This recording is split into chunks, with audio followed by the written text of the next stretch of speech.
नमस्कार दोस्तों, exam educator के इस चैनल में आप लोगों का बहुत बहुत स्वागत है। तो आज हमारे साथ में एक सिलेक्टेड कैंडिडेट हैं विकास कुमार, जो बीपीएससी में इस बार सिलेक्शन हुआ है इनका और डीवाईएसपी के रैंक पर है विकास जी, और इनके उज्जवल भविष्य की सबसे पहले तो मैं कामना करता हूं। आज हम लोग इनसे जानेंगे कि इनकी क्या स्ट्रेटजी रही, किस प्रकार से इन्होंने काम किया है, किस प्रकार से इन्होंने पढ़ाई की है, और जो आप लोग बीपीएससी की तैयारी करने वाले हैं वो बीपीएससी की तैयारी के लिए क्या क्या स्ट्रेटजी बनाकर रखनी चाहिए। इसके अलावा हम इनसे ये भी जानेंगे कि इन्होंने कहाँ से स्टडी की है, किस प्रकार से इन्होंने स्टडी की है, मतलब हर उस बारीकी को यहाँ पर समझने की कोशिश करेंगे जो कि एक परीक्षा के सफल होने के लिए एक विद्यार्थी को आवश्यकता होती है। तो वेलकम विकास जी, आपका बहुत बहुत स्वागत है हमारे इस चैनल पर। तो सबसे पहले तो मैं ये जानना चाहता हूँ कि इस समय आप ट्रेनिंग पीरियड में हैं, तो सबसे पहले तो ये बताइए कि बीपीएससी की जो परीक्षा है उसमें विद्यार्थियों को क्या क्या कठिनाइयां होती हैं। पहले तो thank you Sumit sir and इस चैनल को भी। और जहाँ तक कठिनाई की बात है, तो जब बीपीएससी का प्रिपरेशन आप शुरू करते हैं तो सबसे बड़ा प्रॉब्लम होता है लोगों को, ये समझ में नहीं आता कि प्रिपरेशन शुरू कहाँ से करें, कौन से मटेरियल्स को फॉलो करें, क्योंकि इतना ज़्यादा मटेरियल्स है, इतने ज़्यादा कोचिंग्स है, यूट्यूब मटेरियल्स भी काफ़ी भरमार है कि लोग कंफ्यूज हो जाते हैं और वो ज़्यादा से ज़्यादा कवर करने के चक्कर में सही स्ट्रैटेजी और सही मटेरियल्स को कवर नहीं कर पाते और उनका रिजल्ट डिले होते जाता है। तो आप अगर जिस चीज़ का प्रिपरेशन कर रहे हैं उसकी सही स्ट्रैटेजी और लिमिटेड रिसोर्स के साथ अगर टारगेटेड स्टडी करते हैं तो आपका रिजल्ट आ जाता है। तो मेन प्रॉब्लम समस्या यही है कि किस चीज को सेलेक्ट करें, इसमें बहुत समस्या होती है। धन्यवाद, बहुत बढ़िया। इन्होंने कहा कि एक स्ट्रेटजी बहुत जरूरी है आपकी तैयारी के लिए, ये एक सबसे बड़ी बात है। तो हम इनसे दूसरा सवाल विकास जी से पूछेंगे कि विकास जी, आप मुझे बताइए कि एक तो सबसे बड़ी बात है कि आपने कहीं ना कहीं से कोचिंग लिया होगा, क्या विद्यार्थियों को कोचिंग लेने की आवश्यकता होती है, आप एक तरह से किस तरह से अपनी तैयारी को शुरू किए थे, कहाँ से गाइडेंस मिला आपको, किस प्रकार से गाइडेंस मिला, इसके बारे में भी थोड़ा सा हमको बताइए आप। चूंकि मैं सॉफ्टवेयर इंजीनियर था तो मैं प्रॉपर कोचिंग तो कहीं से नहीं लिया, लेकिन हाँ, मैं सीएसपी एकेडमी के डायरेक्टर अभिषेक सर, उनसे मैंने ऑप्शनल के रिगार्डिंग गाइडेंस लिया था, क्योंकि गाइडेंस तो लेना ही पड़ता है और एक सही गाइडेंस की बहुत ज़रूरत होती है। इसके साथ साथ जो मैंने स्ट्रैटेजी फॉलो किया, मैं शॉर्ट्स में उसे बताना चाहूँगा। पीटी के लिए सबसे पहले तो अपने कुछ आदतों में परिवर्तन करना चाहिए और दूसरी चीज़ है कि कुछ इम्पॉर्टेंट मटेरियल्स को फॉलो करना चाहिए। सबसे पहले न्यूज़पेपर।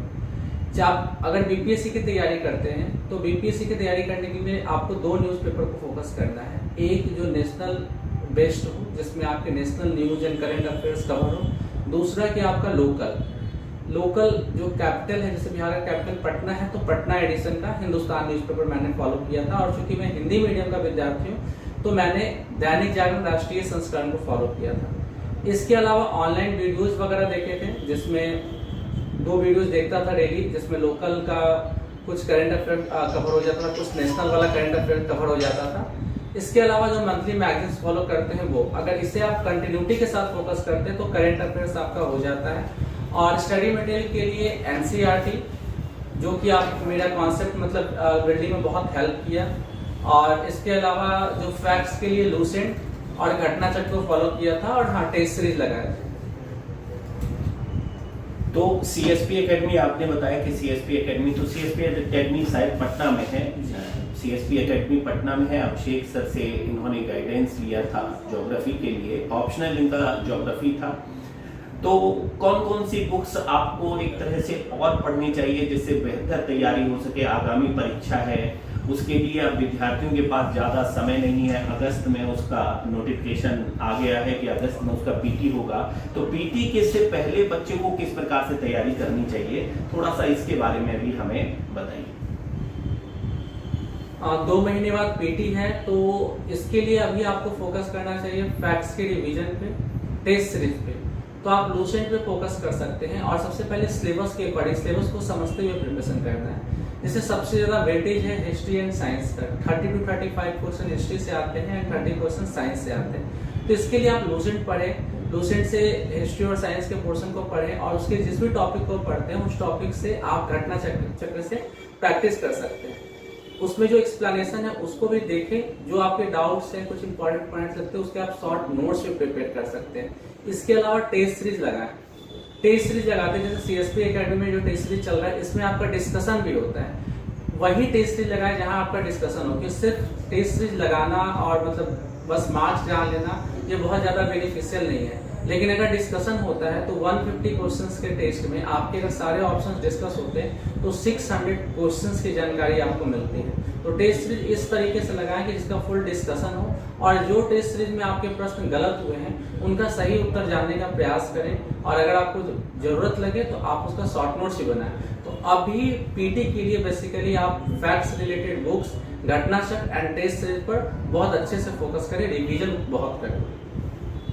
तो हम ज़्यादा समय नहीं लेंगे विकास जी से, क्योंकि विकास जी को अभी जाना है। विकास जी ऑलरेडी DYSP के पद पर तैनात हैं इस समय बिहार में और अपना कीमती समय दिए हमारे चैनल को, जिसके माध्यम से हम ये बताने जा रहे हैं आप लोगों को कि BPSC का एग्ज़ाम नज़दीक आ गया है और आप लोगों को किस प्रकार से स्ट्रेटजी करना है। तो एक अंतिम सवाल होगा हमारा विकास जी से कि जैसे अब कोई बच्चा अगर पीटी देता है तो उसके बाद में मेंस की तैयारी के लिए उसकी क्या रणनीति होनी चाहिए, ये बस हमारा अंतिम सवाल होगा आपके लिए। पीटी की तैयारी के बाद मेंस के लिए अगेन मैं ऐसे ही शुरुआत करूंगा कि सिलेबस को जाने। तो मेंस में 2 पेपर होते हैं, एक क्वालिफाइंग होता है हिंदी, तो वो तो सभी लोग पास कर जाते हैं, थोड़ा बहुत उसके लिए 1-2 दिन पहले पढ़ लीजिए। जो GS पेपर 1 और GS पेपर 2 है दोनों में 3-3 सेक्शन होते हैं। GS पेपर 1 में जो 3 सेक्शन है, सेक्शन 1, 2 एंड 3। सेक्शन 1 हिस्ट्री से रिलेटेड है, 2 स्टैटिक है एंड सेक्शन 3 जो है IR है। तो हिस्ट्री के लिए आप सिलेबस को समझिए, उसके लिए 14-15 क्वेश्चंस का आप प्रिपेयर कर सकते हैं। समग्र बिहार वाले बुक को फॉलो कर सकते हैं। सिलेबस के अकॉर्डिंग मैं शॉर्ट में एग्जांपल ये दे दूंगा, जैसे कि 3 जो कला है उससे 1 कला आपको आएगा, 3 व्यक्तित्व पढ़ना है उससे 1 व्यक्तित्व प्रश्न आएंगे, 2 विद्रोह है उससे आपको 1 आएगा। तो इस तरह से आप 3 क्वेश्चन पहले ही आउट कर सकते हैं। बाकी बैकअप के लिए कुछ और क्वेश्चन पढ़ ले और साथ ही इसका मतलब सभी एंगल से इसका पूरा राइटिंग प्रैक्टिस वगैरह कर ले, आंसर राइटिंग स्किल को बहुत अच्छे से डेवलप कर ले। तो इस तरह से सेक्शन 1 आपका कंप्लीट हो सकता है। सेक्शन 2 में जो स्टैटिक के लिए है, इसके लिए आप क्या कीजिए, प्रीवियस ईयर जो क्वेश्चन बैंक है उससे आप 10 साल के स्टैटिक से क्वेश्चंस लगा लीजिए। फिर भी अगर आपको लगता है कि कहीं ना कहीं कमी है तो कोई आप इससे रिलेटेड कोचिंग के मटेरियल्स, कोई बुक्स को फॉलो कर सकते हैं। IR के लिए पिछले 2 साल के जितने भी IR के टॉपिक्स है, जो जहां कहीं से भी आपको मिलता है, न्यूज़पेपर से या किसी मैगजीन से, उन टॉपिक का लिस्ट बना के उस पर खुद का थॉट्स डेवलप कर ले, राइटिंग प्रैक्टिस कर ले, टेस्ट सीरीज ज्वाइन कर ले। तो इस तरह से आपका GS पेपर 1 कंप्लीट हो जाएगा। GS पेपर 2 का जो फर्स्ट सेक्शन होता है पॉलिटी का होता है। पॉलिटी में लक्ष्मीकांत बहुत इंपॉर्टेंट है, साथ ही लक्ष्मीकांत के साथ साथ करंट की घटनाओं से जोड़ के उसे लिखना होता है, तो आप इसे अच्छे से कर सकते हैं। सेक्शन 2 इकोनॉमिक्स एंड ज्योग्राफी होता है, लेकिन ना तो इसमें कोर इकोनॉमी से पूछता है ना कोर ज्योग्राफी से। तो जो करंट अफेयर्स जो मैगजीन्स आप फॉलो करते हैं उससे कवर हो जाएगा। सेक्शन 3 जो साइंस एंड टेक है, तो साइंस एंड टेक में भी प्रीवियस ईयर क्वेश्चन बैंक और साथ साथ जो आप मैगजीन से करंट अफेयर्स फोकस करते हैं या टेस्ट सीरीज लगाते हैं उससे टॉपिक आते हैं। इसमें बेसिकली प्रदूषण, ग्लोबल वार्मिंग और फिर कचरा प्रबंधन, नाभिकीय प्रदूषण, इस टाइप से रिलेटेड क्वेश्चंस होते हैं। तो आप इस तरह से GS पेपर 1, GS पेपर 2 दोनों कंप्लीट करके मेंस की अच्छी तैयारी कर सकते हैं। थैंक यू, बहुत बहुत धन्यवाद आपका विकास जी।